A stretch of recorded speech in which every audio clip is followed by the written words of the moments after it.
अस्सलाम वालेकुम मेरी यूट्यूब फैमिली। उम्मीद करती हूँ कि आप सब खैरियत से होंगे। आज मैं लेके आई हूँ बहुत ही मज़ेदार एप्पल खीर की रेसिपी, जिसे बनाना बहुत ही ज़्यादा आसान है। तो चले चलते हैं रेसिपी को स्टार्ट करने की तरफ। ये घर में रखे हुए बहुत ही कम इंग्रेडिएंट से बहुत जल्द तैयार हो जाती है। तो यहाँ पे मैंने 1.5 लीटर दूध ले लिया है। मेरे पास फुल फैट मिल्क है और इसमें जो है वो काफ़ी ज़्यादा मलाई है, जो कि आपको इसमें नज़र भी आ रही होगी।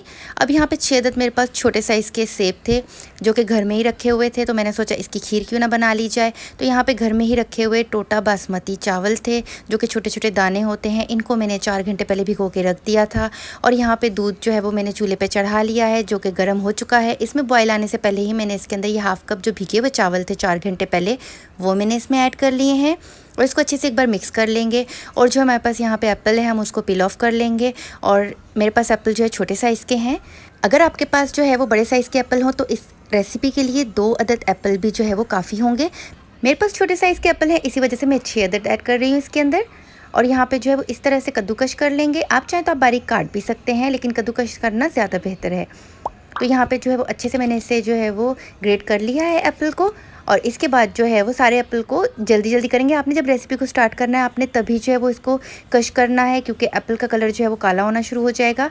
तो यहाँ पे आप देखें कि एक एप्पल हो चुका है और बाकी 5 भी मैं इसी तरह से कर लूँगी।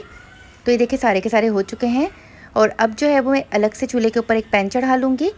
और साथ ही साथ जो है वो हमने चावल और दूध को भी चेक करते रहना है कि चावल जो है वो नीचे लग ना जाए। और यहाँ पे अब दूसरे पैन के अंदर मैंने जो है वो कश किए हुए एप्पल्स को ऐड कर लेना है।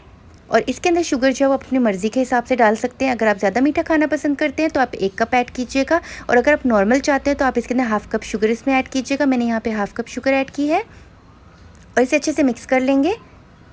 और देखिए शुगर जो है मेल्ट होना शुरू हो चुकी है। और साथ ही साथ जो है वो दूध और चावलों में बराबर में चम्मच चलाती जा रही हूँ। अब यहाँ पे मेरे पास 6 अदद इलायचियाँ हैं। अभी आपकी मर्ज़ी है, आप इलायचियों को सेब और चीनी वाला जो हमने ये तैयार कर रहे हैं उसके अंदर डाल लें, या डायरेक्ट जो है आप इसको दूध के अंदर डाल दें। तो मैंने इसे दूध के अंदर डाल दिया, अच्छे से मिक्स कर लिया है। और साथ ही साथ जो है वो सेब और जो चीनी है उसके अंदर भी बराबर चम्मच चलाती रहूँगी, ताकि जो है वो भी नीचे ना लग जाए। तो ये देखिए यहाँ पर जो है वो ऑलमोस्ट ये सारा डन हो चुका है। चीनी जो है वो अब आप देख सकते हैं कि अच्छे से मिक्स हो चुकी है। और हमारे जो सेब है वो भी बहुत ही अच्छे से जो है वो चीनी के साथ रस बस चुका है। तो अब जो है वो इसको हम इस दूध के अंदर मिक्स कर लेंगे और एक बार इसे अच्छे से मिक्स कर लेंगे। और मिक्स करने के बाद जो है आपने इसे कम से कम भी 5 मिनट तक पकाना है। तो आपको जितनी इसकी कंसिस्टेंसी चाहिए आप उतनी देर तक इसे पका सकते हैं। तो देखिए जैसे ही मैंने सेब और चीनी को इस दूध के अंदर मिक्स किया तो ये गाढ़ा होना शुरू हो चुका है। तो अब जो है वो आप इसे 5 मिनट तक पकाएं या 10 मिनट तक पकाएं, आपकी मर्ज़ी है, आप इसकी जितनी कंसिस्टेंसी रखना चाहते हैं। तो बस जो है मैं इसे 10 मिनट तक पका लूँगी ताकि थोड़ा सा थिक हो जाए। तो मैं इसे जो है वो थोड़ा सा थिक ही रखूँगी और ये ठंडा होने के बाद और ज़्यादा थिक हो जाएगा। तो ये देखें यहाँ पे जो है ये डन हो चुका है। अब हम इसके अंदर जो है वो जो भी आपके पास ड्राई नट्स हो अवेलेबल हो या जो भी आपको पसंद हो आप अपनी मर्ज़ी के डाल सकते हैं। मैंने यहाँ पे जो है वो कुछ दाने मैंने बादाम के डाल दिए हैं। थोड़ा सा मैंने इसके अंदर नारियल ऐड कर लिया है और इसे अच्छे से मिक्स कर लूँगी और 2 से 3 मिनट तक इसे मज़ीद पका लूँगी। और फिर उसके बाद जो है फ्लेम को ऑफ़ कर देंगे और इसे कर लेंगे डिश आउट। तो व्यूअर्स इसी के साथ ही मेरी अगर आज की रेसिपी आपको पसंद आती है तो प्लीज़ लाइक के बटन पे क्लिक करना ना भूलिएगा। और अगर आप मेरे चैनल पे फर्स्ट टाइम विज़िट कर रहे हैं तो मेरे चैनल को सब्सक्राइब करना ना भूलिएगा। और मुझे कमेंट सेक्शन में ज़रूर बताइएगा कि मेरी आज की रेसिपी आपको कैसी लगी।